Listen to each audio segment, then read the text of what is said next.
Glória a Deus. Podem assentar, meus irmãos.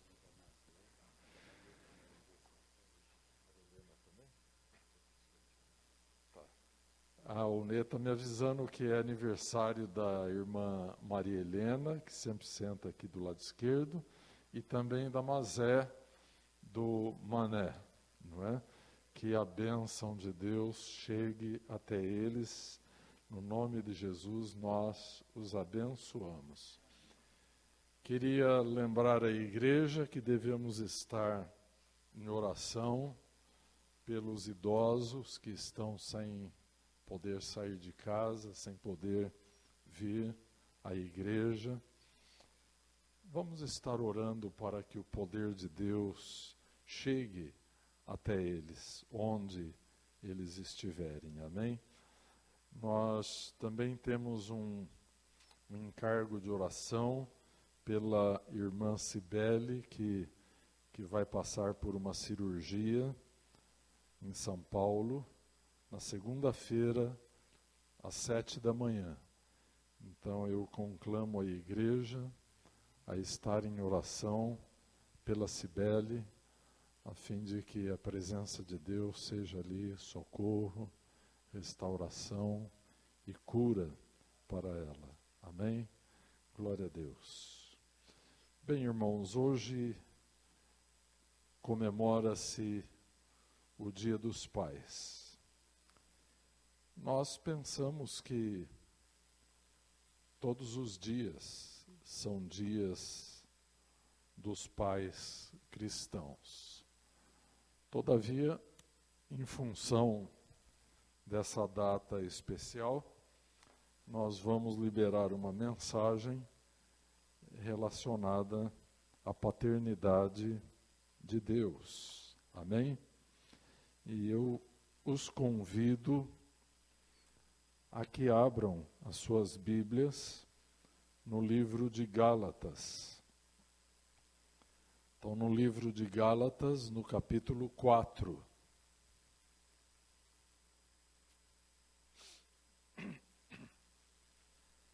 Nós vamos ler a primeira parte deste capítulo,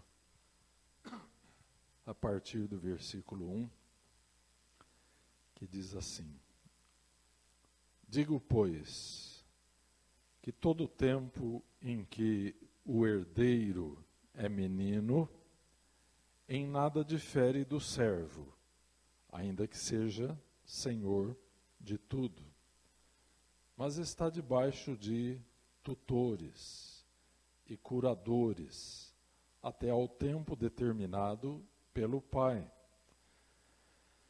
Assim também nós, quando éramos meninos, estávamos reduzidos à servidão, debaixo dos primeiros rudimentos do mundo, mas vindo a plenitude dos tempos, Deus enviou seu Filho, nascido de mulher, nascido sob a lei, para remir os que estavam debaixo da lei, a fim de recebermos a adoção de filhos.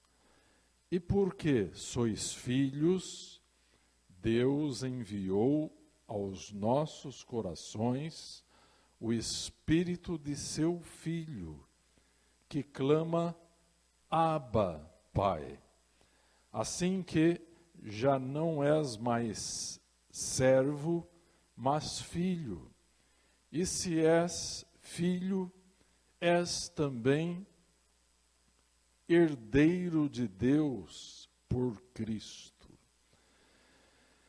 Pai, te louvamos por esta palavra tão reveladora, tão preciosa sobre a nossa condição em Cristo Jesus, não como servos, mas como filhos. Senhor, e que o Espírito de teu Filho Jesus Cristo em nós clama a ti, Abba, Pai.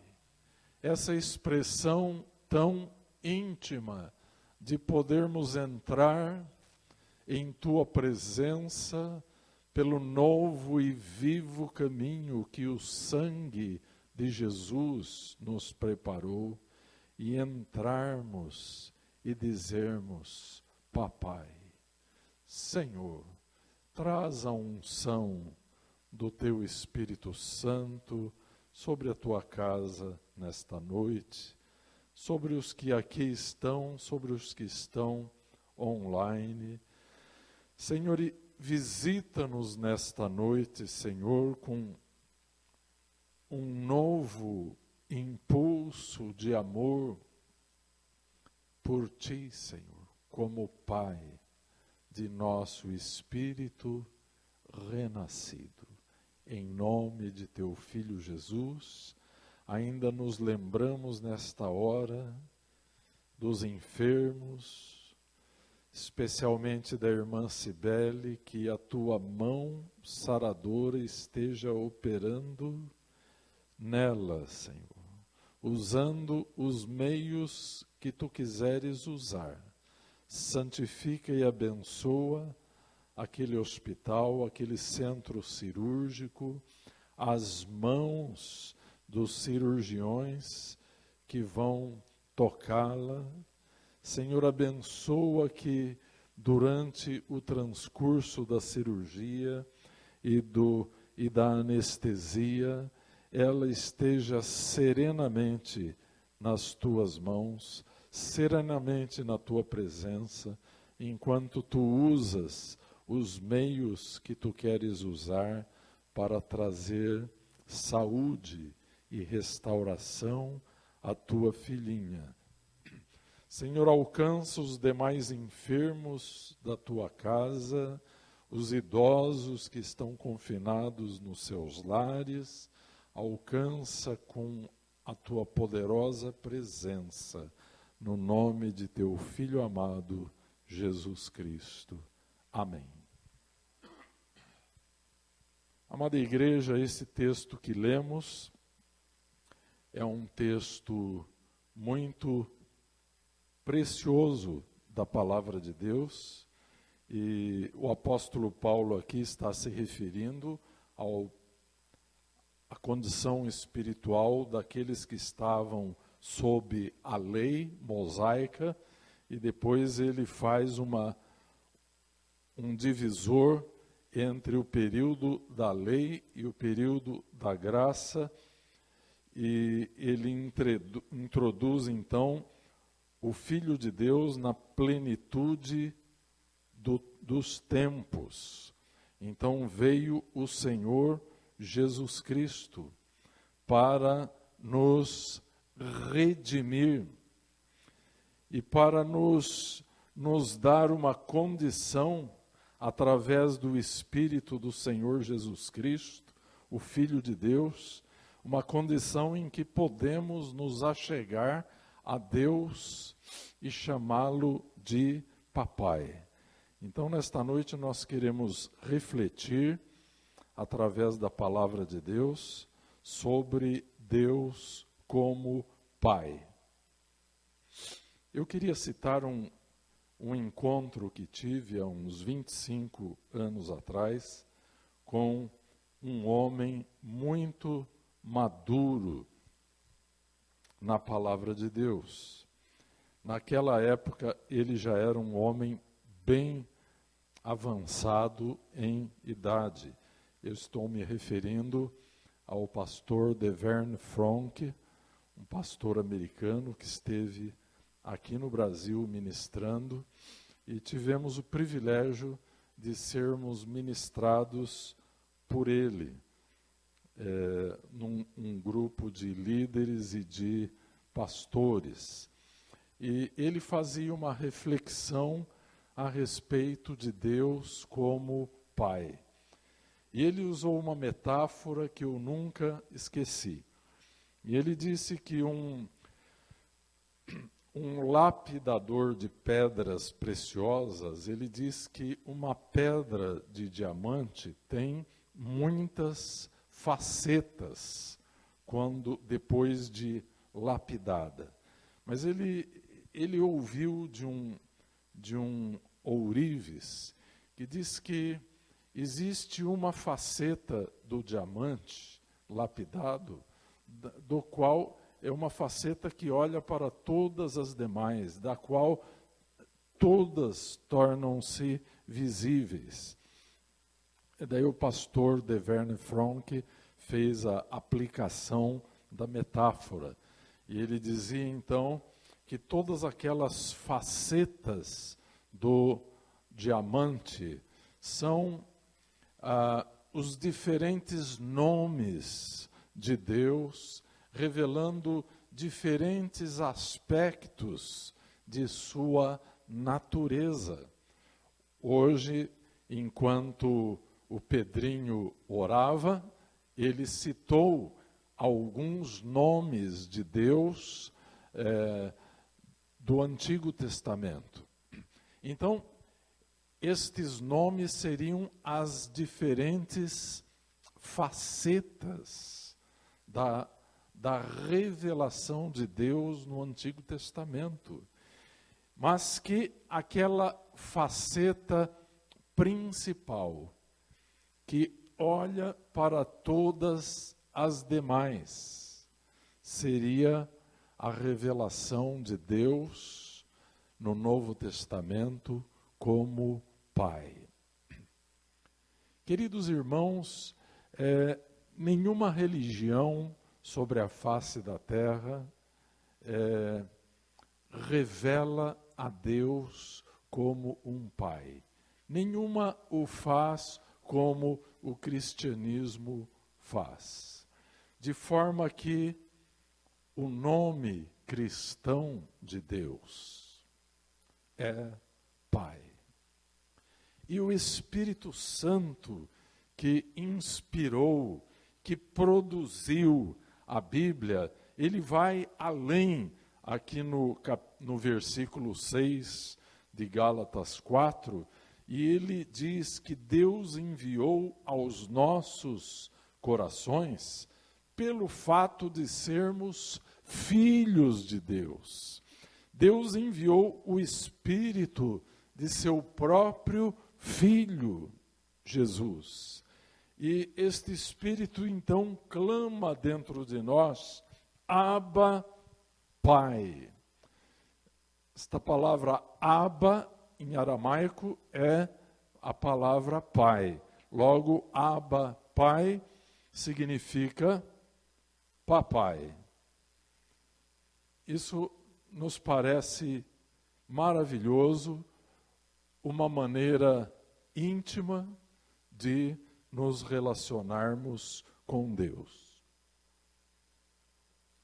Nós aprendemos, ao estudarmos a teologia, e aprendemos dos grandes mestres da teologia através dos séculos, que ainda que a nossa mente pudesse ser extraordinariamente brilhante, nós não conseguiríamos alcançar a Deus pelo nosso entendimento.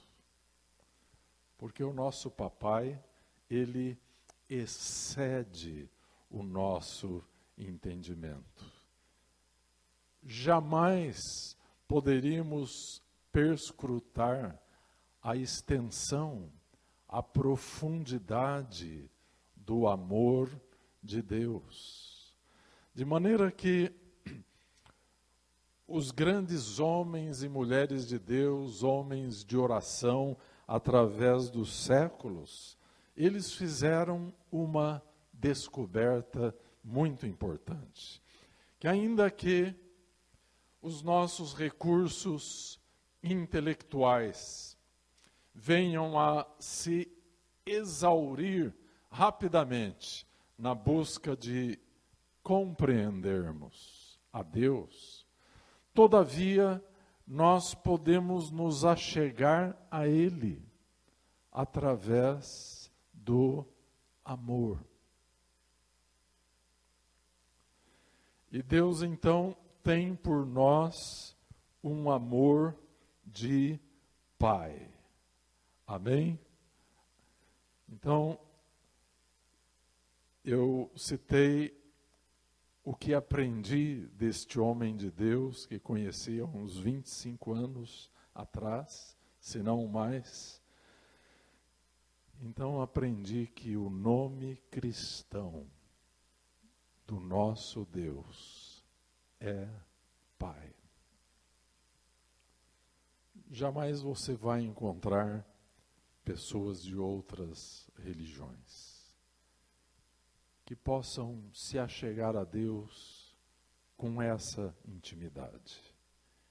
Isso vai representar um escândalo para muitos religiosos, mas está aqui, revelado na Bíblia. Deus deseja ardentemente que a sua casa esteja cheia de criancinhas espirituais, de crentes recém-nascidos de Deus, recém-gerados por Deus. Embora que haja uma grande dificuldade no meio cristão com os crentes infantis.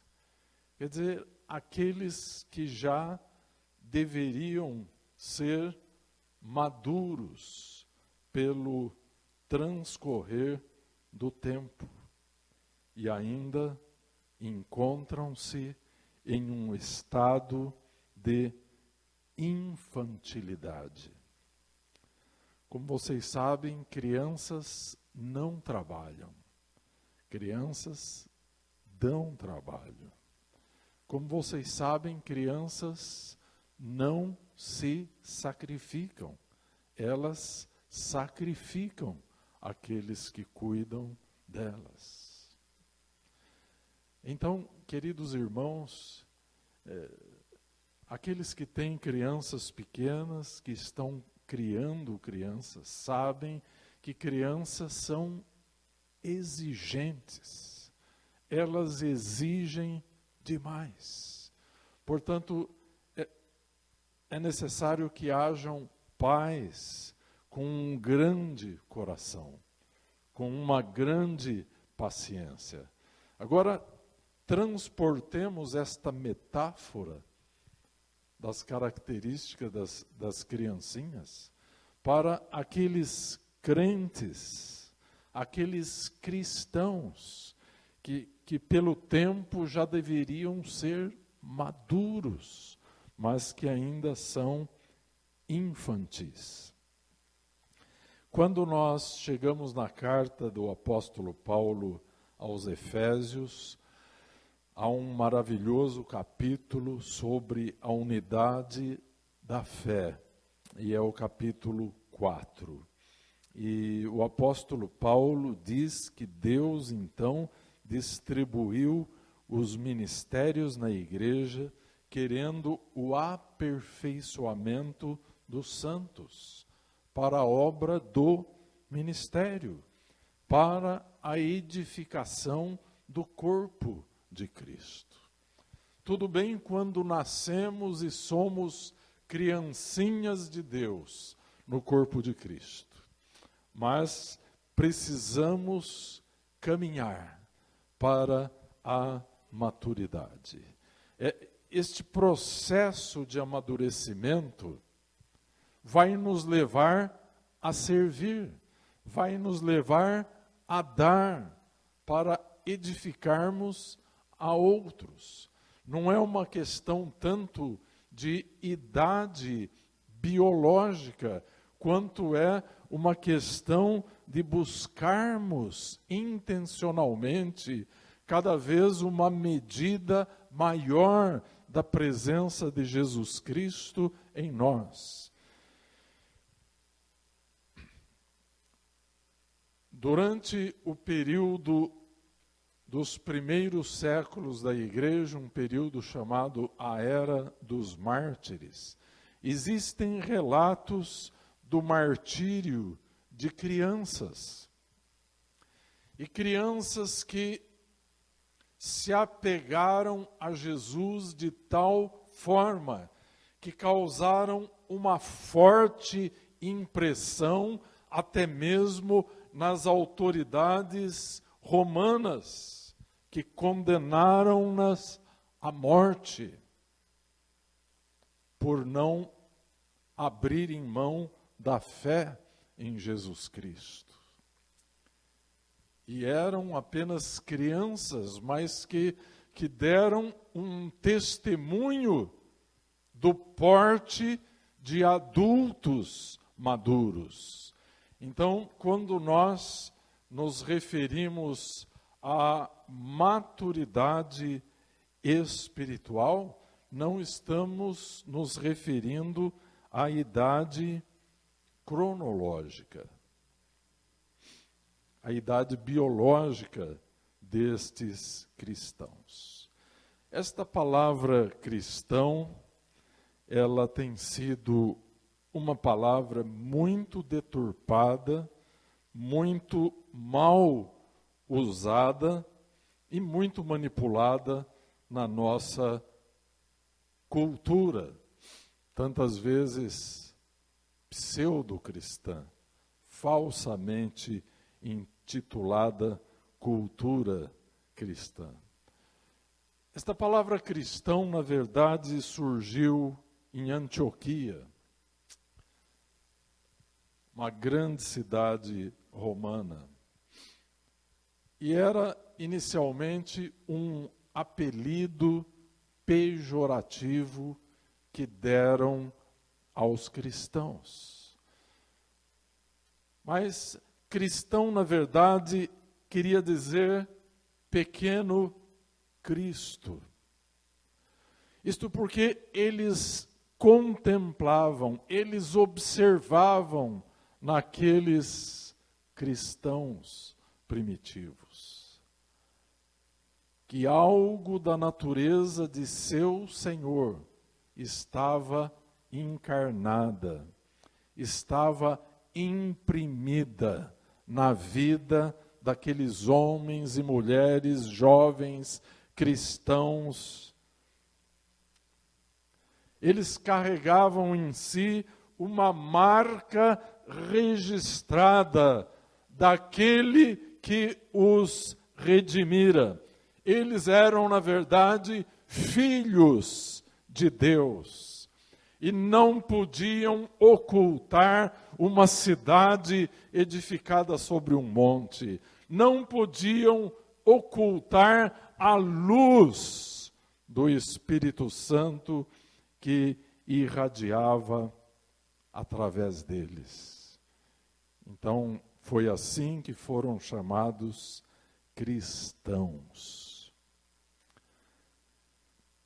O mundo foi muito hostil com os primeiros cristãos, como o mundo foi muito hostil com o próprio Jesus Cristo.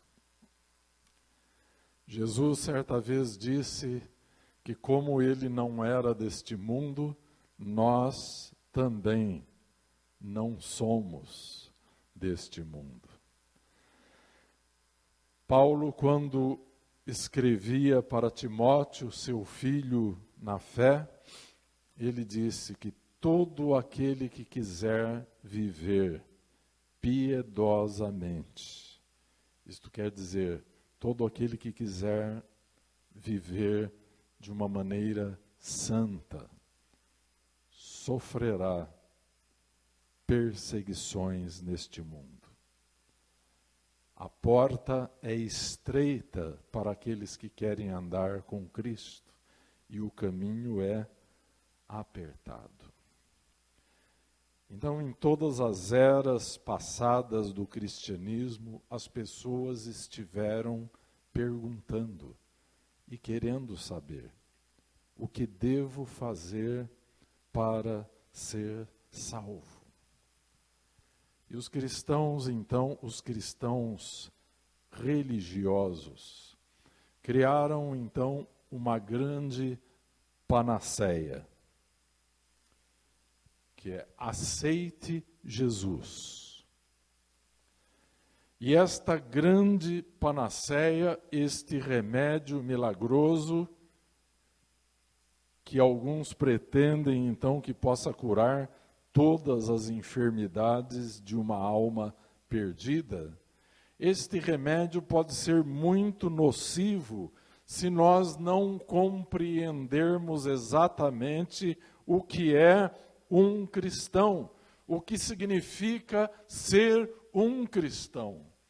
Parece que os habitantes de Antioquia perceberam que aqueles a quem eles hostilizavam eram uma espécie de uma cópia daquele que os gerara para a vida eterna. Será que o mundo de hoje está vendo este mesmo fato em nossas vidas?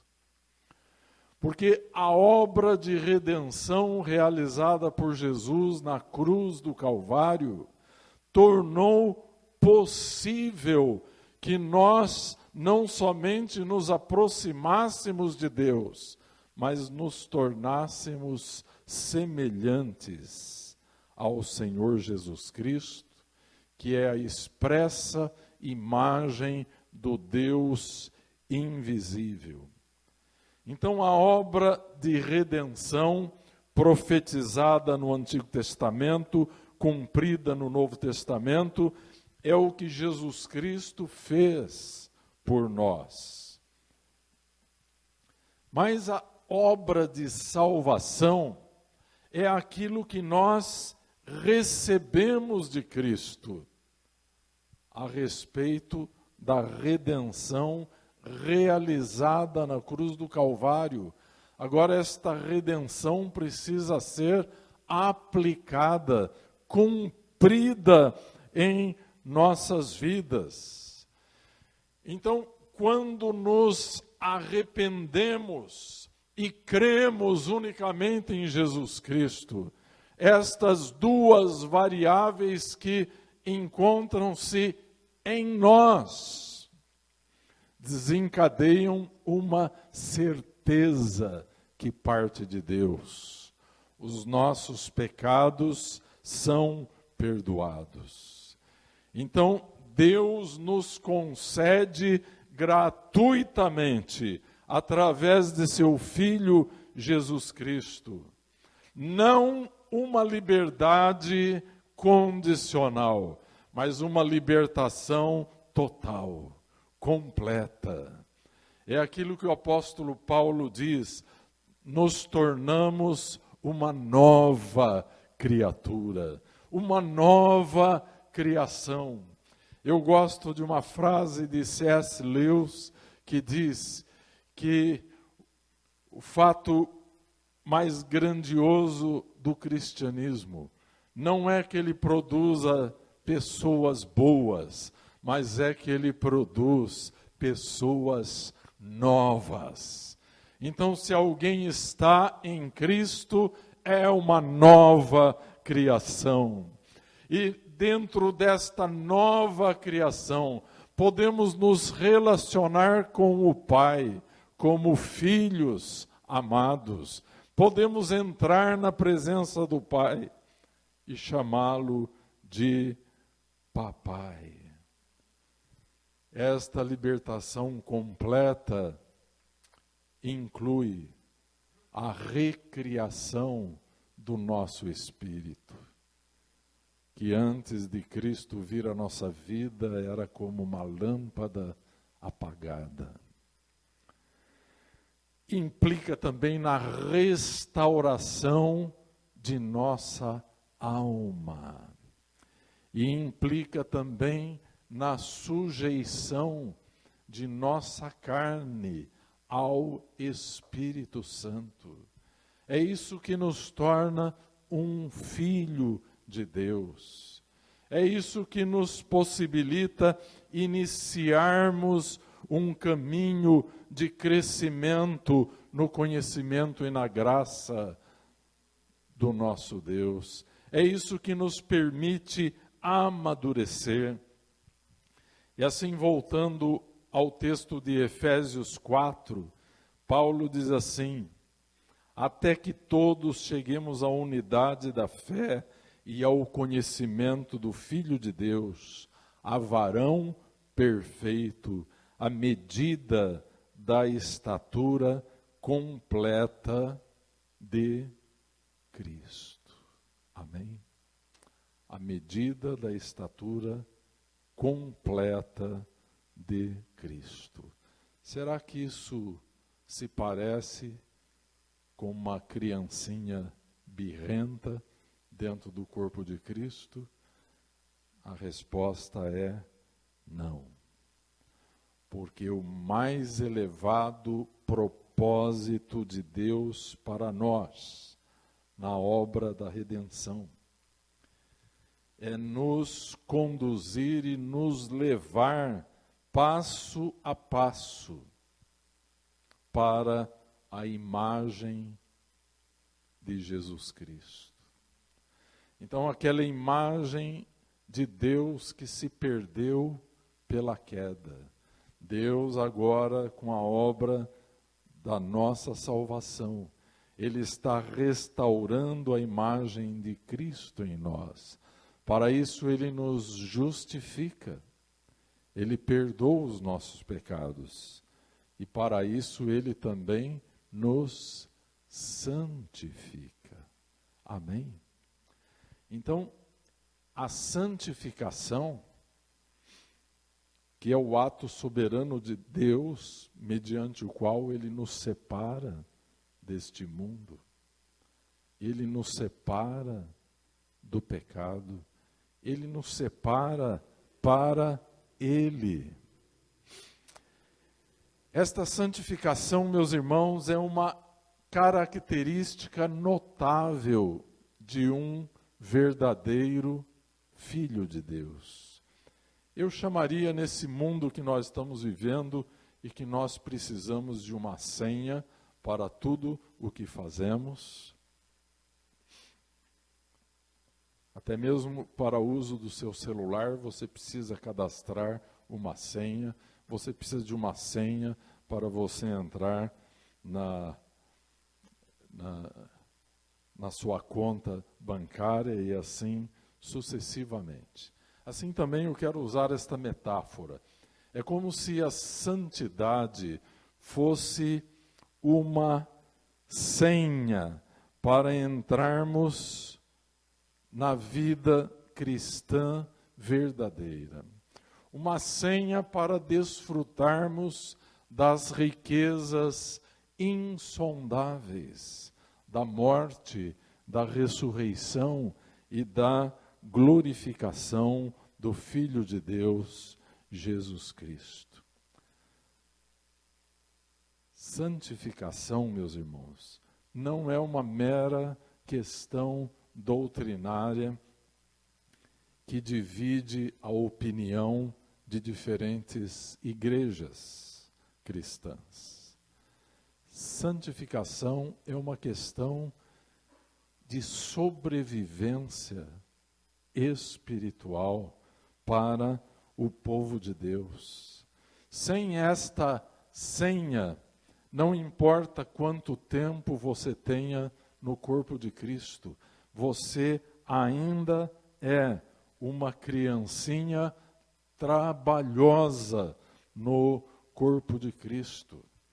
Você precisa de um remédio, muitas vezes amargo, que Deus dá para estas crianças travessas. E eu chamaria este remédio de cruz. A cruz é aquele ponto da nossa experiência cristã, em que a vontade de Deus se choca com a nossa própria vontade.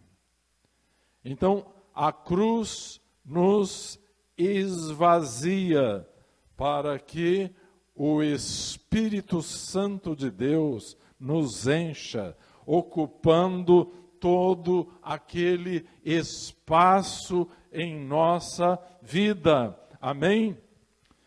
Aqui no livro de Efésios, capítulo 4, Paulo está falando na medida da estatura completa de Cristo. Cristo foi uma pessoa totalmente submissa ao Espírito Santo. Ele foi pleno do Espírito Santo. Então é a cruz que vai trabalhando em nossa vida. E através dela nós vamos cedendo mais espaço da carne para o Espírito Santo. Vamos nos esvaziando por um lado e nos enchendo de Cristo. Somente cheios de Cristo podemos abençoar este mundo. Não é cheios de conhecimentos, cheios de teologia, cheios de doutrinas. Essas questões têm mais dividido os cristãos do que promovido a unidade.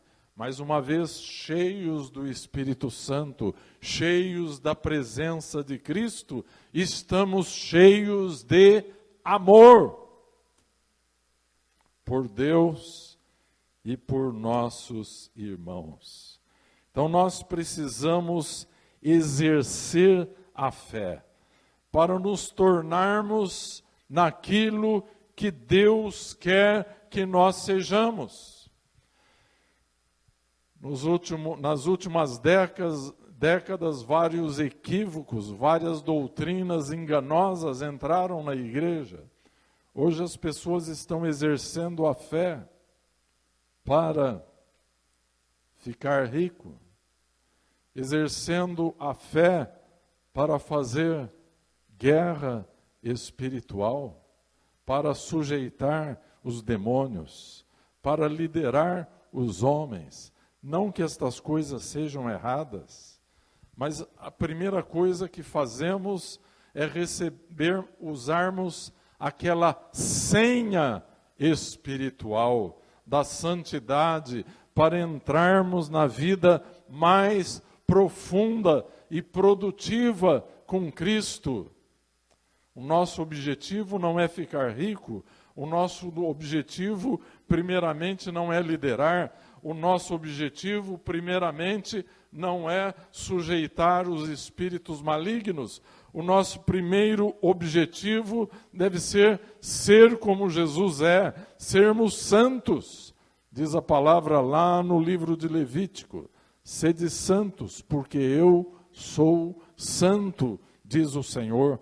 Filhos verdadeiros precisam se parecer com os seus pais. Dizia Irineu, no século II do cristianismo, ele dizia que a glória de Deus é o homem plenamente vivo. Amém? Nós não podemos estar mais ou menos acordados, mais ou menos dormindo. Nós não podemos estar mais ou menos na carne, mais ou menos no espírito. Nós não podemos estar vivendo com o pé em duas canoas, como diz o ditado. Nós não podemos ser como Paulo dizia aos Coríntios, sentando na mesa do Senhor e na mesa dos demônios. Se o Senhor é Deus, nós devemos servi-lo, devemos dedicar a nossa vida a Ele. O propósito eterno de Deus para nós é que o seu Filho Jesus seja formado em nós. Que a nossa vida esteja escondida em Cristo, como Paulo falou aos Colossenses. Como ele disse certa vez aos crentes da Galácia, que estavam cedendo espaço a uma doutrina enganosa, e Paulo disse a eles, meus filhinhos, por quem de novo sinto as dores de parto, até que Cristo seja formado em vós.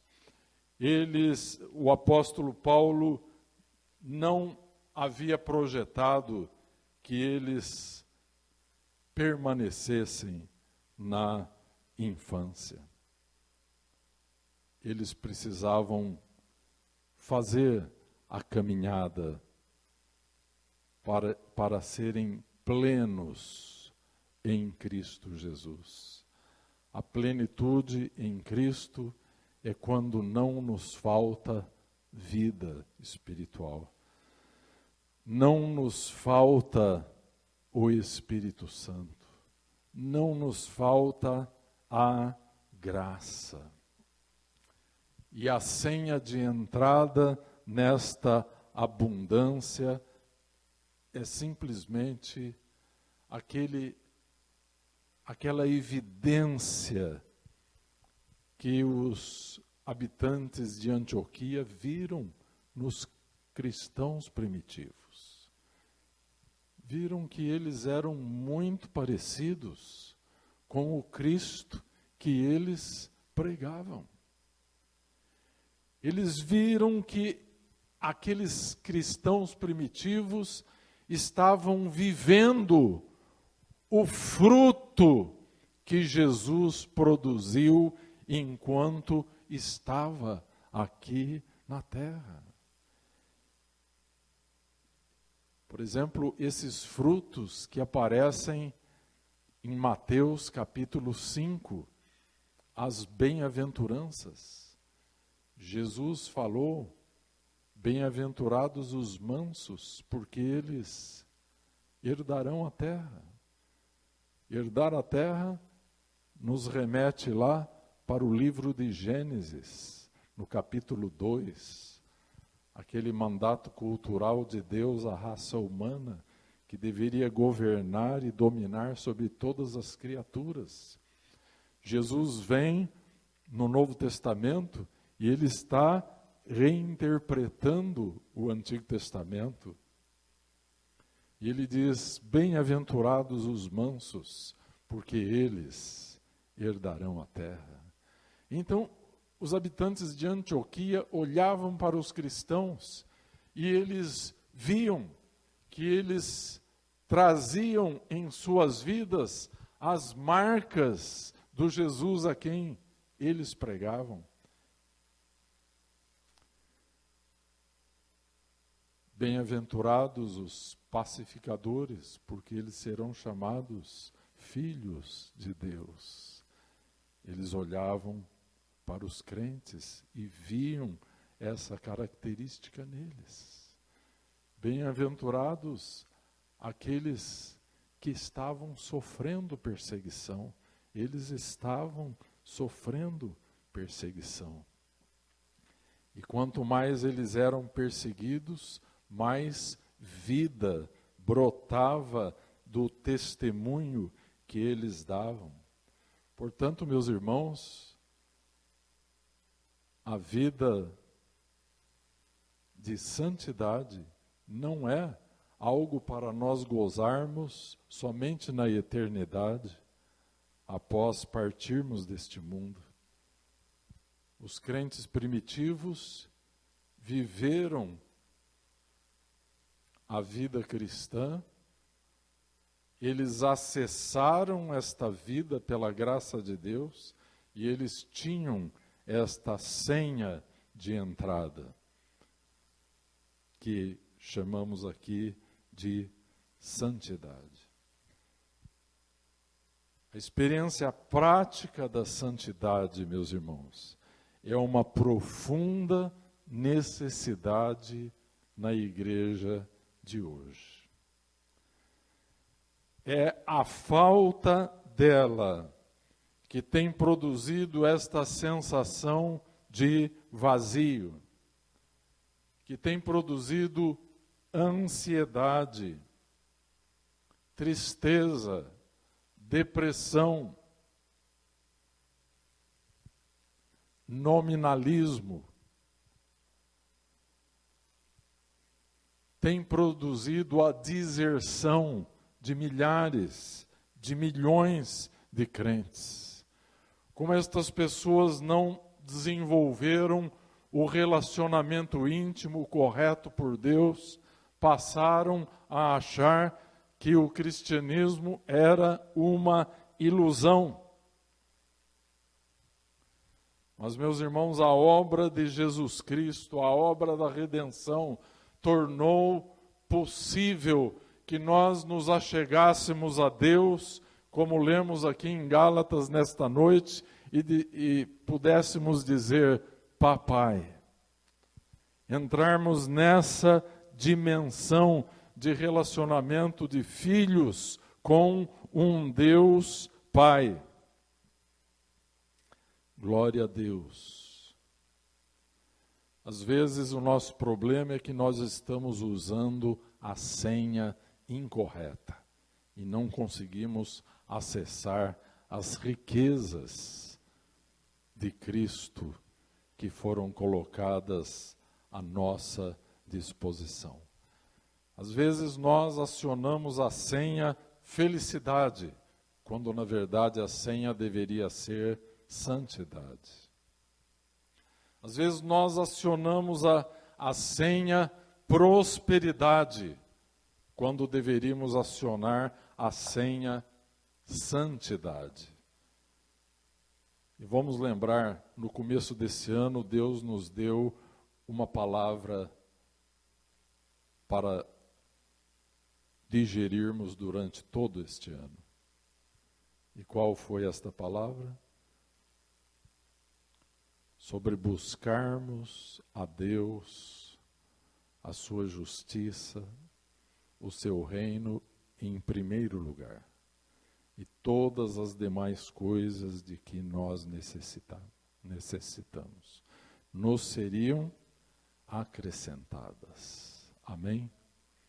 Glória a Deus. Se nós tivermos a Cristo, todas as demais coisas nos serão dadas. Amém?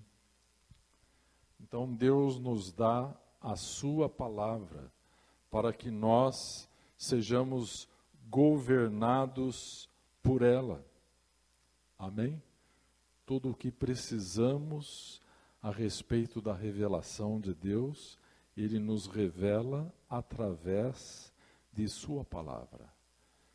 Mas se nós resistirmos à palavra, Deus não desiste de nós. Ele nos corrige. Há poucos dias atrás nós ministramos aqui sobre Hebreus, capítulo 12. É um texto importantíssimo da Bíblia para entendermos como o amor de Deus persevera trabalhando nas nossas vidas. Passamos a perceber que Deus fez de seu trabalho cuidar de nós. Aí nós temos aquele Salmo 23, um salmo maravilhoso. O Senhor é o meu pastor, nada me faltará. Ele está cuidando. Ele está trabalhando a nossa vida para que nós tenhamos com Ele um lugar permanente em seu reino. É desta forma que termina o Salmo 23. Então, quando é necessário, quando nós estamos resistindo à palavra de Deus, Deus então vem e nos corrige. Será que não foi assim que aconteceu nos nossos lares? Dentro do lar, os filhos são corrigidos quando demonstram um comportamento impróprio. É a responsabilidade dos pais corrigir a criança. Porque a criança que não é corrigida em casa, ela será punida lá fora pela justiça. Então, a correção é um ato de amor. Diz a palavra de Deus no livro de Hebreus, capítulo 12, versículo 6, porque o Senhor corrige o que ama e açoita a qualquer que recebe por filho. A correção é um ato de amor. Agora, lá fora depois, a punição é um ato judicial. Então, se acontece a correção no lar, não aconteceria na casa de Deus, que é a igreja. Então, sempre que resistimos à palavra de Deus, Deus então vem para nos corrigir. E Deus vai usar diferentes meios, diferentes métodos, segundo a sua providência, para produzir em nós aquele fruto de santificação que às vezes nós estávamos resistindo a produzir. Então aqui o Espírito Santo está falando em Hebreus 12, que Deus faz isso por amor. Ele corrige a quem Ele ama. É o trabalho do Pai fazer isso por amor ao Filho. Agora, o que é correção? Talvez a palavra correção, dentro da cultura dos nossos dias, soe um pouquinho dura demais. Porque hoje os legisladores estão tirando a autoridade dos pais para que eles possam, no futuro, controlar o destino destas crianças e jovens. Mas vamos usar um outro nome para a correção: treinamento. Deus está treinando os seus filhos. Amém? Então, estou usando esta palavra como uma espécie de um eufemismo para a palavra correção. E como ocorre esse treinamento na nossa vida cristã diária? Ora, através das circunstâncias da vida. Quando Deus vai te corrigir, Ele vai te treinar, Ele não precisa te levar num departamento da igreja, onde você possa receber as correções que você precisa. Deus soberanamente vai orquestrar as circunstâncias da sua vida. As circunstâncias do seu dia a dia, elas constituem o laboratório de Deus, que está trabalhando em tua vida para te aperfeiçoar, para te santificar, para que você seja, de fato, o que os habitantes de Antioquia viram naqueles crentes primitivos. Eles viram que havia uma coerência entre aquilo que eles pregavam e aquilo que eles viviam. E não tiveram dúvidas. Chamaram-nos de cristãos. Aqui no livro de Hebreus, capítulo 12, diz que Deus nos corrige. Ele nos treina para que nós sejamos participantes de sua santidade. Amém?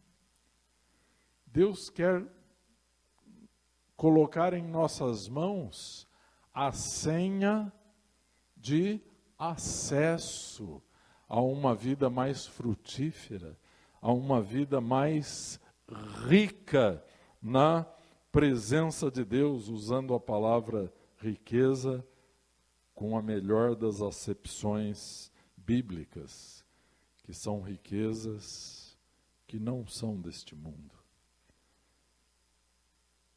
que os ladrões não vão minar, que a traça não vai corroer. Ah, como é feliz o crente que está entesourando para si riquezas infindáveis no banco do céu. Amém? Queria encerrar essa reflexão mostrando para vocês que no mesmo livro de Hebreus, capítulo 12, o autor de Hebreus, eu quase falei Paulo, mas ninguém sabe, só vamos saber no céu quem foi que escreveu Hebreus. Mas ele fala sobre determinados perigos que nós enfrentamos por causa de maneiras erradas de reagirmos ao treinamento que Deus está nos dando, às correções que Deus está fazendo na nossa vida. O primeiro perigo aqui que o Senhor nos adverte é para nós não desprezarmos a correção de Deus. A segunda coisa, o segundo perigo aqui, ele fala para nós não desmaiarmos. Isso quer dizer não desanimarmos.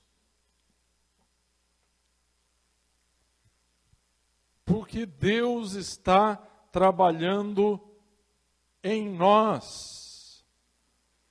Porque Ele deseja trabalhar também através de nós. Então Ele está nos corrigindo, Ele está nos santificando, Ele está, por meio da cruz, nos colocando no molde de Jesus Cristo. Ele está trazendo, então, dia após dia, as marcas de Jesus Cristo em nossa vida.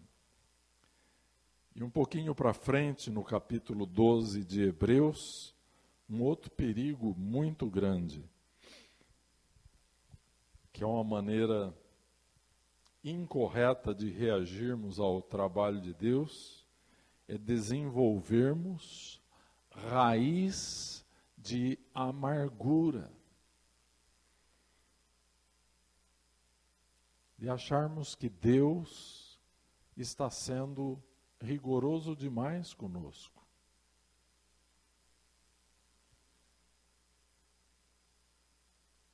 De acharmos que porque está doendo, Deus deveria mudar de ideia ao nosso respeito.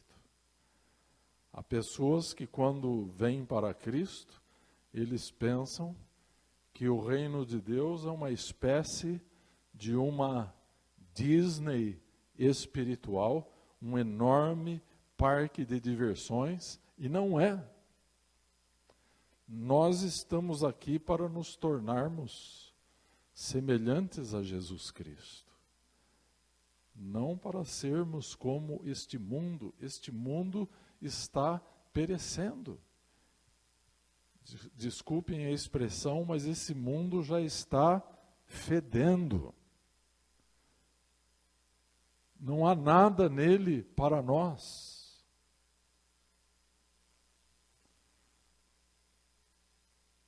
Tudo de que necessitamos está em Cristo. É para Ele que nós devemos olhar. É a Ele que nós devemos amar. Aleluia. Então precisamos ter a atitude correta diante do trabalho das mãos do Senhor na nossa vida. Para terminarmos, meus irmãos, mostramos então desde o início que o nome de Deus para nós é Pai. Quando Jesus nos ensinou a orar, ele nos ensinou a orarmos assim: Pai nosso, que estás nos céus. É claro que você pode usar todos os nomes da aliança mosaica. Você pode usar todos os nomes que Deus revelou no Antigo Testamento, mas nada pode substituir essa expressão tão íntima, tão singela, papai. Então nós devemos aprender, igreja, a nos comportarmos como filhos. E ao invés de ferirmos o coração de Deus com a nossa resistência à palavra dele, acabamos entristecendo o Espírito Santo. Acabamos provocando a correção de Deus sobre nós. E isso dói, e às vezes dói muito. E por que estamos passando por isso, então?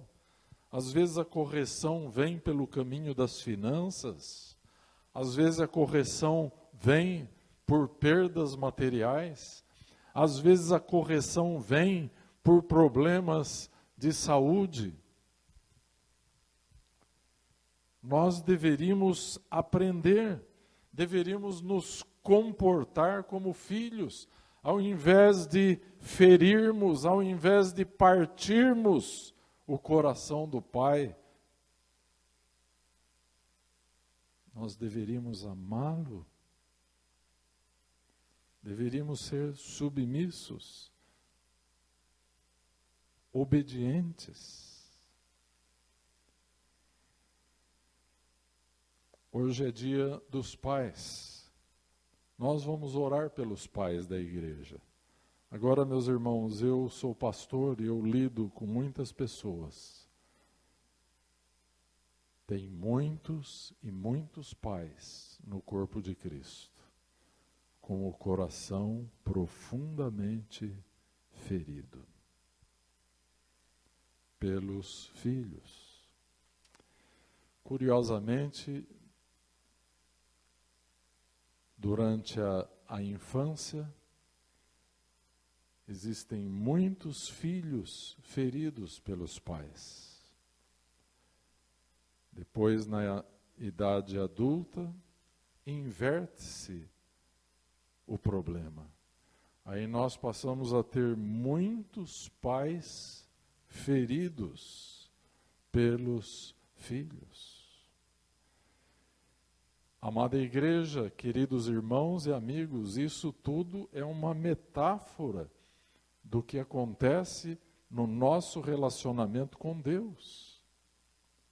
Quantas vezes nós entristecemos ao Espírito Santo, ferimos o coração de Deus, simplesmente porque nós não sabemos como nos comportar como filhos de um Deus tão amoroso. Um Deus que nos disse através de um dos profetas: com amor eterno eu te amei. Amém, aleluia. Vocês já imaginaram um amor tão grandioso, tão profundo, um amor com uma extensão tão abrangente, aleluia. Nós precisamos interpretar esta mensagem como um chamado à intimidade com o Pai, mas também como um chamado ao arrependimento. Eu vou citar um último versículo, e prometo que será o último. Profeta Oséias, ele dá uma palavra para o povo de Deus. E Deus fala através dele: irei e voltarei para o meu lugar. Veja que é Deus falando com Israel. Até que se reconheçam culpados e busquem a minha face. Deus então se retira para conduzir o seu povo ao arrependimento. Amém? Aleluia. Glória a Deus. Vamos curvar as nossas cabeças. Será que nós podemos, neste lugar, que é dedicado à palavra de Deus, dedicado à oração?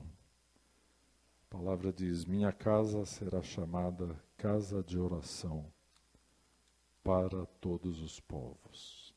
Será que nós podemos, como filhos amados de Deus, nos voltarmos a Ele?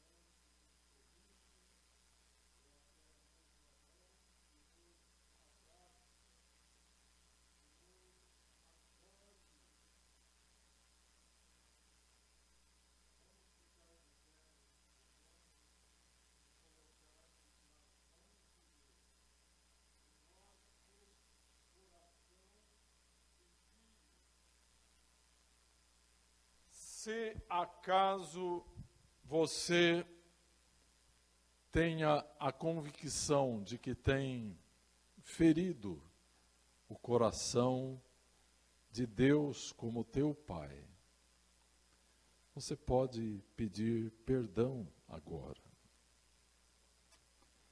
E aquela mesma mão que te corrigiu, que te treinou a voltar para o caminho da vontade de Deus para a tua vida. É a mesma mão que vai te abraçar neste momento. O Deus que te deu correção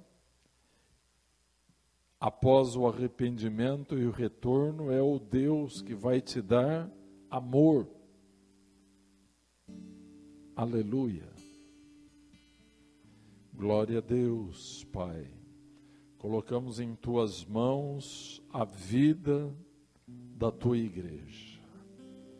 Cada membro deste corpo em particular. Criancinhas, jovens e adultos. Todos os estágios diferentes de amadurecimento espiritual. Senhor, queremos ser chamados cristãos de fato, Senhor. Que não seja uma mera metáfora, mas que a vida que está em nós seja a vida de teu Filho Jesus Cristo. E esta vida produza os mesmos frutos que podemos observar em teu Filho Jesus, através das Escrituras. Ajuda-nos, ó Pai. Dá ao teu povo esta senha de acesso, Senhor, à vida cristã mais profunda, que é a senha da vida de santidade, Senhor. Ó Deus, estende a tua mão abençoadora sobre o teu povo que aqui se encontra, sobre o teu povo reunido nos lares online. O Senhor te abençoe e te guarde. O Senhor faça resplandecer a sua luz sobre ti, e Ele tenha misericórdia de ti. O Senhor sobre ti levante o seu rosto e te dê a paz, hoje e para sempre, no nome do Senhor Jesus Cristo. Amém e amém. Glória a Deus, povo de Deus, igreja do Deus vivo. Foi uma alegria estarmos juntos aqui. Amém? Já estou vendo este lugar cheio novamente. Aleluia. Vamos, com Jesus, superar esse tempo difícil de isolamento social, que nós nos acheguemos mais ao nosso Pai nesse período. Amém? Louvado seja Deus. Um grande abraço virtual para todos. Amém? Vamos nos saudar como os orientais. A paz do Senhor Jesus esteja com todos. Amém.